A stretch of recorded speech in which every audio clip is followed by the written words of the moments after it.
start by welcoming this bill because it actually does address a lot of the underlying problems that we have within our schools, education, and indeed protection of children.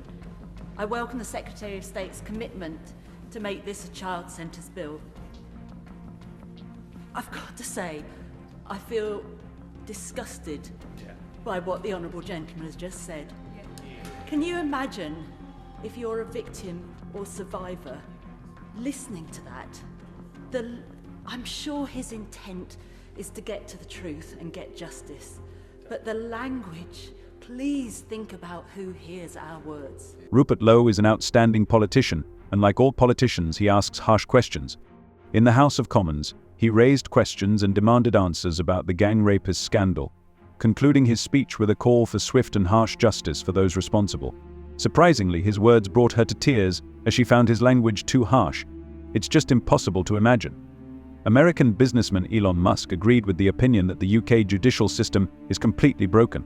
This has already become noticeable to everyone against the background of the scandal with the remaining unpunished gangs of rapists in the country.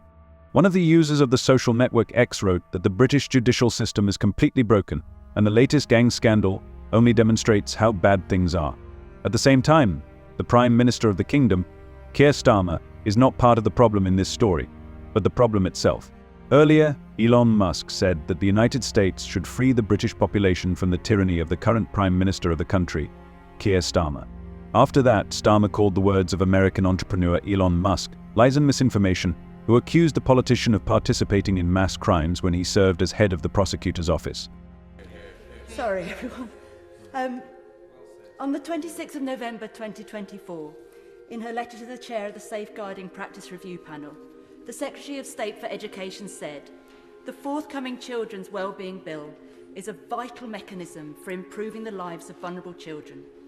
There is a renewed government focus on tackling child sexual exploitation, which will necessarily include our response to the ICSA recommendations." I want to take this moment as an opportunity to say to the Secretary of State which of those recommendations fall squarely within this bill, and I hope with cross-party support we can encourage the Secretary of State to adopt them. Elon Musk has criticized British Prime Minister Keir Starmer for failing to bring to justice Pakistani gangs that systematically raped girls for 16 years in Rotherham and other English cities with a high percentage of the Muslim population.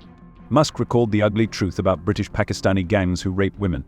Elon Musk has criticized British Prime Minister Keir Starmer for failing to bring to justice Pakistani gangs that have systematically committed crimes for 16 years in Rotherham and other English cities with a high percentage of the Muslim population.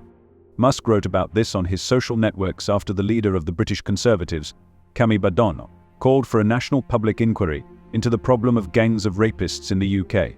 The reason was the rejection by the Minister of the Interior, Jess Phillips, of the Oldham Council's request for a government-led investigation. The Rotherham crimes case revealed systematic violations that allowed rapists to commit crimes against 1,400 people over a period of 16 years. And many of the victims were only 11 years old. Among the crimes, intimidation, violent acts, kidnappings. However, the authorities did not take sufficient action to solve the problem. ICSA actually published 20 recommendations that were trying to address the whole of child sexual abuse in this country, to get support for those victims and survivors, to get early intervention to prevent the crime, but also to get the prosecutions that we all so desperately want. Recommendation 1 was for a core data set. Currently, the bill's single-use identifier number is not the same as a core data set. There is a need for a unified set of data which allows authorities to better understand the prevalence of abuse, identifying patterns and informing evidence-based policy making. What we currently have is a patchy, fragmented data system that hinders effective prevention and intervention. The perpetrators of the Rotherham scandal are mostly men of Pakistani origin. Victims were silenced through manipulation, threats, and violence, and the authorities ignored their complaints. An important reason for the officials' negligence was fear. They were afraid of accusations of racism, since most of the perpetrators were of Pakistani origin. An independent investigation conducted by Professor Alexis J. in 2014 brought these crimes to the public's attention. Jay's report revealed that the abuse continued for more than a decade in Oldham, Rotherham, Cornwall, Derbyshire, Rochdale and Bristol, despite numerous warnings and messages sent to local authorities. In 2012, Starmer, who headed the Crown Prosecution Service, admitted that the justice system was flawed in handling such cases. He appointed Pakistani Nazir Afzal to be responsible for investigating child abuse cases. Afzal is known as a fighter against racism in the UK.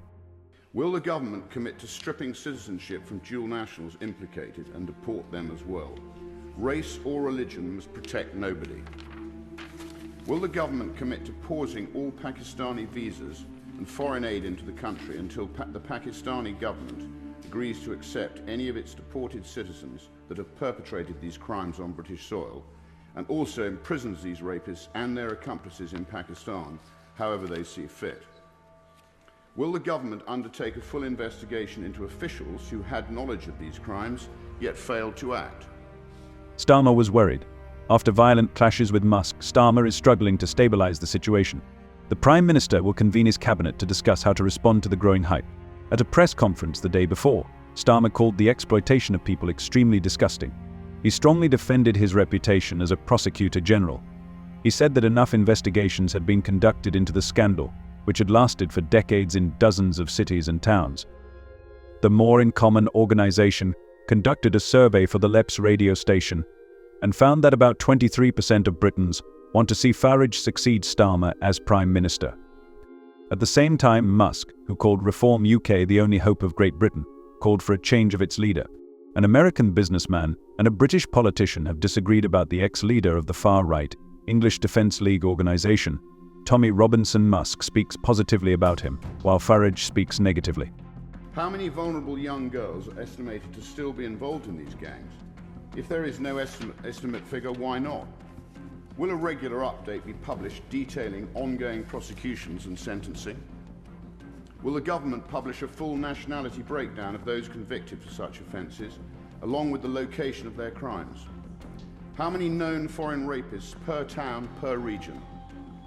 Will they publish a breakdown of the immigration status of those involved? On what grounds were they in the UK? Do they have previous convictions? How many foreign nationals found guilty have been released but not deported? And how many re-offences, I'm going to carry on if that's right, how many re-offences have occurred since release? Elon Musk, having achieved Trump's election victory, turned against Germany and Britain. In his usual eccentric manner, the billionaire criticized the governments and insulted the leaders of these countries. So with the help of his influence, Musk seeks to change the world. Over the past few weeks, in a series of posts on his X platform, the billionaire and associate of Donald Trump has turned against Germany and the United Kingdom. He criticized the work of the governments of these countries and questioned their laws and their competence in economic matters. How many of these monsters are walking on the same streets as the girls they raped and abused? One report suggested a victim had come face to face with her rapist in the supermarket. Is the government comfortable with that?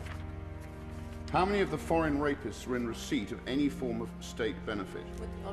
I'm going to carry on. He made personal insults against the political leader of each country. He called German Chancellor Olaf Scholz a fool, the German president a tyrant, and also accused British Prime Minister Keir Starmer. It is not always clear what motives the billionaire is guided by, destroying relations with the main allies of the United States. Cases of interference by Musk cause gusts of predictable indignation mixed with bewilderment, in which the government and the opposition are united in condemning his tactics. His chosen targets are in a difficult position because they don't have many possible answers. They have to react carefully to the actions of a person who cannot resist publishing his thoughts, even if they are unpleasant, and is able to influence the actions of the future President of the United States. See you later.